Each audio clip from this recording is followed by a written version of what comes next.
ঢাকা থেকে শুরু করে দেশের প্রতিটি জেলা শহরে একটি খবর এখন চাপা গুঞ্জনের মতো ছড়িয়ে পড়েছে।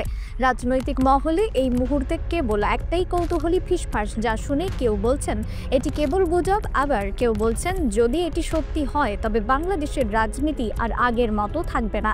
রাজনৈতিক বিশ্লেষকরা রাত জেগে হিসাব করছেন, বিরোধী দলের নেতারা কানে কানে আলোচনা করছেন, আর সামাজিক যোগাযোগ মাধ্যমে প্রতিটি পোস্ট এবং মন্তব্য এখন একটি প্রশ্নকে ঘিরে আবর্তিত হচ্ছে, তারা কি সত্যি ফিরছেন? গত কয়েক দিনে রাজধানীর বিভিন্ন রাজনৈতিক মহল থেকে যে তথ্য সংগ্রহ হয়েছে তাতে দেখা যাচ্ছে একটি বিশেষ সূত্র মারফত জানা গেছে দুজন অত্যন্ত প্রভাবশালী ব্যক্তি শীঘ্রই দেশে ফিরতে যাচ্ছেন। তাদের নাম শুনলে অনেকেই চমকে উঠবেন, কারণ এই দুজন প্রবাস থেকেও বাংলাদেশের রাজনীতিতে যে অভূতপূর্ব প্রভাব ফেলেছেন তা তর্কাতীত। তাদের মধ্যে একজন হলেন পিনাকি ভট্টাচার্য এবং অন্যজন হলেন সাংবাদিক ইলিয়াস হোসেন। এই খবরটি যখন প্রথম কানে আসে তখন অনেকেই বিশ্বাস করতে চাননি, কারণ এই দুজন ব্যক্তি দীর্ঘদিন ধরে প্রবাসে অবস্থান করছেন এবং তাদের দেশে ফেরার পথে অনেক বাধা ও চ্যালেঞ্জ রয়েছে বলেই মনে করা হতো। কিন্তু সূত্রগুলো জানাচ্ছে যে পরিস্থিতি এখন বদলে গেছে এবং তাদের প্রত্যাবর্তনের পথ অনেকটাই সুগম হয়েছে। এই খবরটি যখন রাজনৈতিক মহলে পৌঁছায় তখন একটি অদ্ভুত নীরবতা নেমে আসে, কারণ সবাই জানেন এই দুই জনের ফিরে আসা মানে কি হতে পারে। পিনাকি ভট্টাচার্যের নাম বাংলাদেশের রাজনীতিতে কোনো অপরিচিত নাম নয়। তিনি কখনোই কোনো রাজনৈতিক দলের সদস্য ছিলেন না এবং কোনো দলের টিকিটে নির্বাচনও করেননি, কিন্তু তার প্রভাব এমন যে অনেক রাজনীতিবিদের চেয়েও তার কথা মানুষ বেশি শোনে এবং মানে। সামাজিক যোগাযোগ মাধ্যমে তার প্রতিটি পোস্ট ভাইরাল হয় এবং তার প্রতিটি বিশ্লেষণ মানুষের চিন্তাকে গভীরভাবে প্রভাবিত করে। তিনি এমন একজন মানুষ যিনি ধারালো কথা বলতে ভয় পান না, বরং সত্য বলতে দ্বিধা করেন না, আর এই কারণেই তিনি অনেকের কাছে বিতর্কিত হলেও তরুণ সমাজের কাছে তিনি যেন একজন হিরো। প্রবাসে থাকাকালীন তিনি যে বিষয়গুলো নিয়ে কথা বলেছেন তার মধ্যে সবচেয়ে আলোচিত ছিল জামাত শিবির সম্পর্কে তার মূল্যায়ন। তিনি বারবার বলেছেন যে জামাত শিবির হলো সৎ লোক তৈরি করার কারখানা, এবং এই কথাটি যখন তিনি প্রথম বলেন তখন অনেকেই অবাক হয়েছিল, কারণ একজন হিন্দু পরিবার থেকে আসা ব্যক্তি যখন একটি ইসলামিক দল সম্পর্কে এমন ইতিবাচক মন্তব্য করেন তখন স্বাভাবিকভাবে মানুষের কৌতূহল বাড়ে।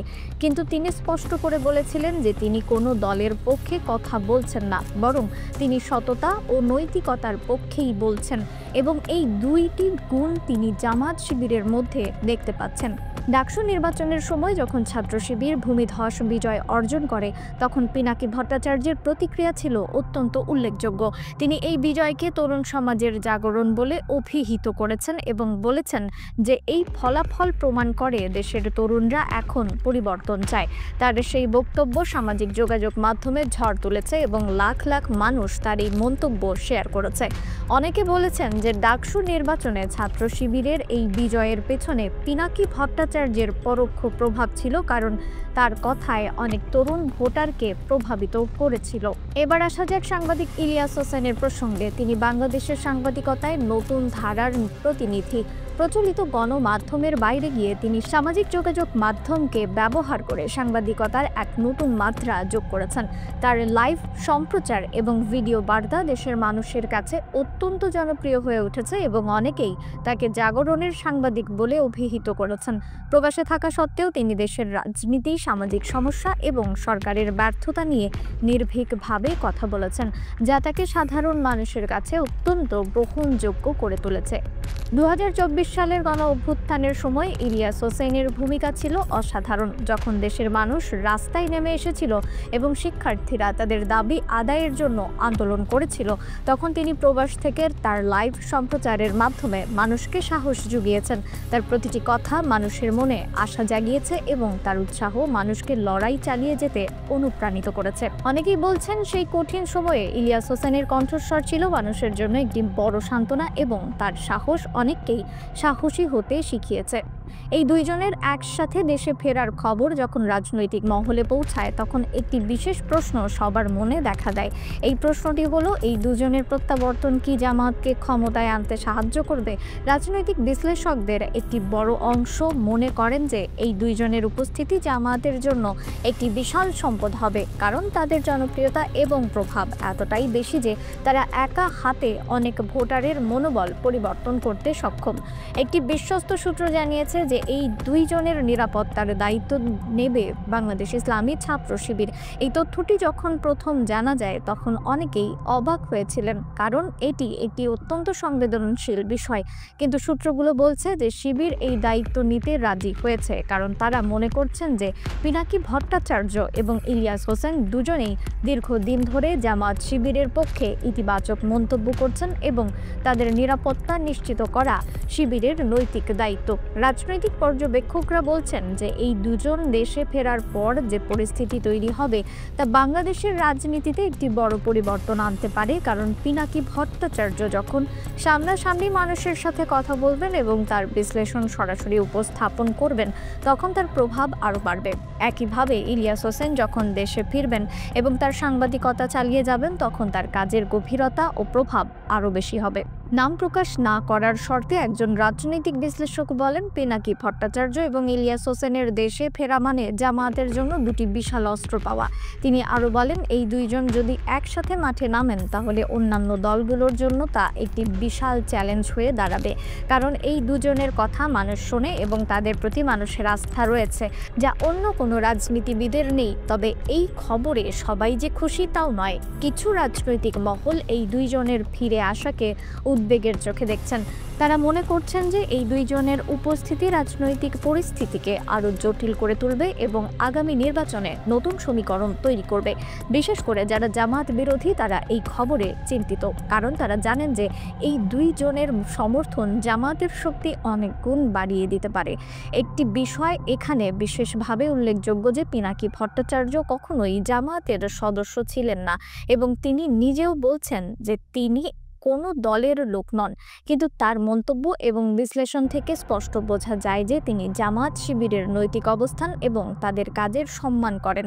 তিনি বলেছেন যে বাংলাদেশে যদি কোনো দল সৎ রাজনীতি করে থাকে তাহলে সেটি জামাত শিবির, এবং এই কথা তিনি কোনো রাজনৈতিক স্বার্থে বলেননি, বরং তার ব্যক্তিগত পর্যবেক্ষণ থেকেই বলেছেন। সাংবাদিক ইলিয়াস হোসেনের ক্ষেত্রেও একই কথা প্রযোজ্য। তিনিও কোনো দলের সদস্য নন, কিন্তু তার রিপোর্ট এবং বিশ্লেষণ থেকে বোঝা যায় যে তিনি ন্যায় ও সত্যের পক্ষে কথা বলেন। তিনি যখন দেখেছেন যে জামাত শিবিরের উপর অন্যায় করা হচ্ছে তখন তিনি তার প্রতিবাদ করেছেন, এবং যখন দেখেছেন যে তাদের কাজ ভালো হচ্ছে তখন প্রশংসা করছেন। এই নিরপেক্ষতা তাকে মানুষের কাছে বিশ্বাসযোগ্য করে তুলেছে। এখন সবচেয়ে বড় প্রশ্ন হলো, এই দুইজন কখন দেশে ফিরবেন? সূত্রগুলো এ বিষয়ে স্পষ্ট কোনো কিছু বলতে রাজি হননি, কিন্তু ইঙ্গিত দিচ্ছে যে তারা খুব শীঘ্রই আসতে পারেন। কেউ কেউ বলছেন যে নির্বাচনের আগেই তারা ফিরবেন, যাতে তারা নির্বাচনী প্রচারে অংশ নিতে পারেন। আবার কেউ কেউ বলছেন যে তাদের ফেরার সময় নির্ভর করছে দেশের রাজনৈতিক পরিস্থিতির উপর। তবে একটি বিষয় নিশ্চিত যে তাদের ফেরার খবর ইতিমধ্যে রাজনৈতিক মহলে আলোড়ন সৃষ্টি করেছে।